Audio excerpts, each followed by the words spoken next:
Is a bent trailer axle causing you alignment issues or maybe tire wear? Many people think you can just bring it in and just simply straighten it. I'm going to tell you why you can't. So here we have a classic curb strike torsion axle bend. I think the camera ought to be able to pick that up perfectly. We're going to pull the tire and wheel assembly off so I can show you where it's bent and talk about why you can't straighten it, or at least make you do your own homework to figure out why you can or can't straighten it. So let's pop this off.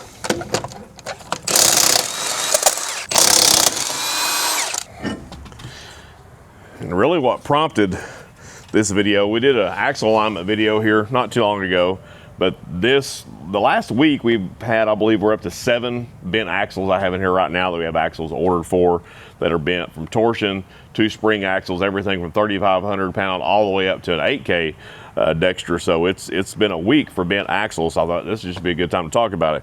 You can actually see inside the fender well here where it's bent so bad that the inner sidewall of the tire has been rubbing the trailer. So we're gonna try to position the camera back on the back side of this drum so we can get a better shot. This is the arm of the torsion axle that connects to the torsion beam to the spindle. The arm is usually what bends. On this one, it's bent so bad you can actually see where it contacted the inside of the trailer wall itself. It's actually even got the spindle pulled away some from the arm, so it took a pretty good hit. This is a classic, like I said, curb strike or the end of a bridge embutment where it's got a wall or something like that. It doesn't take much. This is a downside to torsion axles. They cannot take a curb hit very well. It will bend them. So you can see this thick piece of metal here and the way the spindle is installed. So that's what we're going to talk about. You know, what it would take to straighten this up. Is that even an option? We'll take a quick look at the arm on a 7K Dexter torsion axle. So here we have the arm, and you can see on the back side, hopefully the camera can pick it up, that is where the spindle is welded solid into that arm. And then the arm comes up, and you can't see it, but there is a square shaft that's welded in the center of this arm that goes inside the tube. And then on all 4 corners, you have your rubber inserts that go in there, is what actually creates the torsion axle. So if you can imagine this arm being bent to any degree, it would have to be heated in order to straighten it up. If the spindle were to become bad, the spindle would have to be cut out, preheated, then re-welded to install. Once you do that, you will transfer enough heat to compromise the rubber inside the torsion axle, possibly causing catastrophic failure, or at the very minimum, just decreasing the lifespan of the torsion. Back in the old days when we installed torsion axles, we would simply just weld this bracket straight to the trailer frame. Most manufacturers today require you to weld a bracket to the frame and then install the torsion axle. I do like the brackets. It does make it for an easy swap if you have to change the axle. It also allows you a little bit of adjustment if you need to fine tune that and you really want to get your axle square with the trailer and have a great alignment. So for any type of heating on a torsion axle, I'm out. Not ever going to recommend it, not ever going to do it. If it's bent, it's bent. Put it in the scrap pile and get you a new one. Let's go look at some spring axles. So here we have 2 3,500 pound axles. They're both idler. They're both Dexter. One is a straight beam, so that means this beam is at 0 degrees of anything. The one behind it, I don't know if you can see it in the screenshot, it is bent up. That would be a cambered axle. So if you were to put a level on this first one, it is straight. If you put a level on the rear one, you get the teeter-totter because this axle is cambered. So preloaded on this rear axle, on the cambered axle, if you're going to order an axle, this would be a cambered axle. It's going to give you positive camber on the wheel. So your wheel is going to stick out preloaded, and once you load, it's going to bring that wheel in. That is just there to help whenever you do put the load in, that your tires are pretty much at 0. If you have a straight beam axle, if you get to the limit of that axle and or overload it, you can cause a negative camber, and a negative camber is great if you have a race car or something like that, but on a trailer, negative cambers will wear out the tires. They also wear out the tires on your high-end cars, but you need to have at least a positive camber or a 0. When you get into the negative, that is a bad thing. It's either from overloading or from bending. A common bend scenario we see even on a cambered axle, but especially on this, if you overload it, and I've got this set on a secondary set of spring seats. I'm gonna flip it over. So especially on 3,500 pound axles, so you can see that axle is bent down. If your axle looks like that, and we see them every day, all day, that's from overloading. We laugh and we call it a reverse cambered axle. That's not a good thing. Once it comes to this point, the only way to correct that would be to replace it or to straighten it. So follow me here. Can you put this in a jig or a machine or a device and straighten it? Absolutely, without a doubt, there's no question about it. You could take this to a frame shop. You could take it to someone that's got a jig and a fixture table set up. They can manipulate this axle back to 0 or to a camber on there. Here's the issue with me, or for me. Once you pull this in, once you bend it down, this axle has been compromised. These axle tubes are not super thick. You've likely stressed it. You may even fracture it somewhere that you can't see due to the paint, powder coat, or if it's got a wax coating on it. Once you bend it back, the chances of it staying back to true, in my opinion, are not real good. The other thing is, if you do take it to the alignment shop or frame shop and you want them to put the camber back in it, where do you get that spec from? I will tell you, most axle manufacturers are not going to provide you that spec, because most axle manufacturers recommend that you do not straighten an axle, that you replace it if it is bent. So getting the factory spec from that is going to be tough to get. Now, there may be some of you out there that have it, and if you do, that's great, not knocking you. Same thing on the straight beam.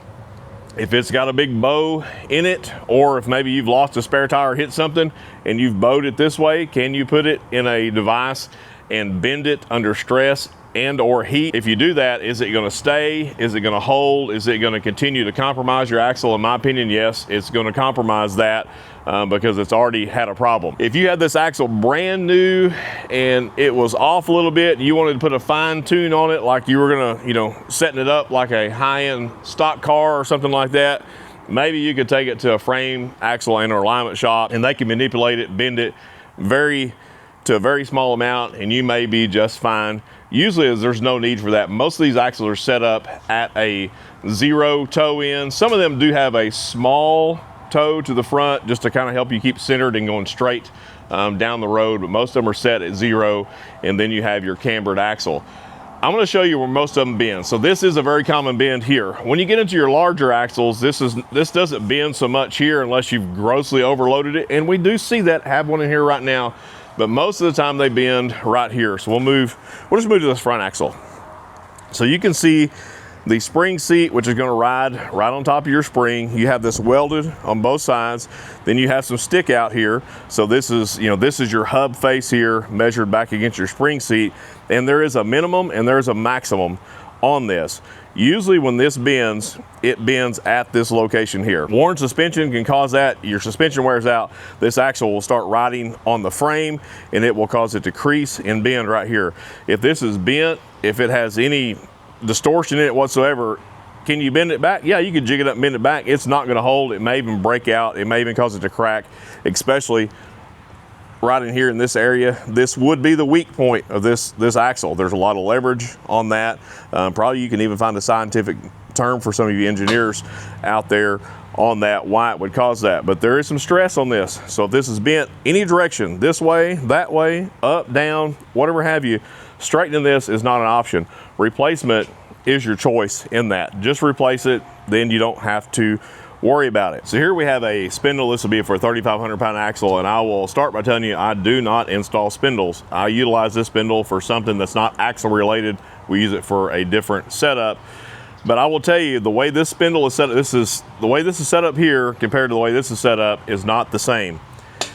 Inside this axle tube, this spindle does not go inside the tube this far at all. Spindles do get bent.